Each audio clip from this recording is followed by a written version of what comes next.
Hi everyone, it's me, Natalia Yulitsky, and I've been working as a hair extension specialist for over 10 years.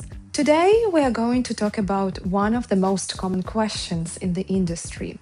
Do hair extensions actually damage your natural hair or not? Before we get into this, just a quick reminder. You will find a link to my Instagram page in the video description. I share plenty of helpful information there about hair extensions and how to properly care for your own hair. Okay, let's begin. So, do hair extensions damage your hair? Let's compare it to something like a cosmetic surgery. For example, a breast lift. A surgeon may do a flawless job, but the final result will still depend on how well the patient looks after the healing process. Using ointments, silicone, or scar patches, maybe even injections if needed, and so on. It also depends on the individual body, because if someone is prone to a keloid scarring, then even with excellent surgery and proper aftercare, the outcome may still not be perfect. Hair extensions work in a very similar way. The success of hair extensions depends 33% on the work of the stylist, 33% on the home care, and 33% on the condition of your scalp, and obviously natural hair. So, three parts are equally important. If even one of them is neglected, the whole result can suffer. And this is where it gets interesting. If the stylist is only responsible for 1/3 of the outcome, then who takes care for other two? Good question, right? A lot of professionals in the industry might say I am exaggerating, being dramatic, or stepping into areas that should be left to dermatologist, trichologist, stylist, or treatment specialist. But I genuinely believe that if you work with hair, you need to have at least a basic understanding of all these aspects.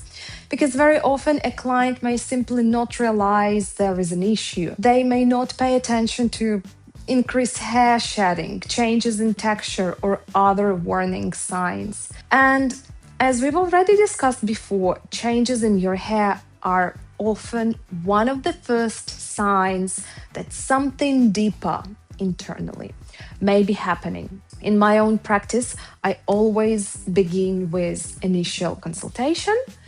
I don't just look at the hair color or discuss the desired length and volume. I carefully examine the scalp and hair for any skin conditions, thinning areas, and overall structure of the natural hair. I also ask about any recent changes or concerns. And yes, if needed, I may refer a client to another specialist. That covers the scalp side of things, right? But what about the aftercare? Here, the story is just as two-sided.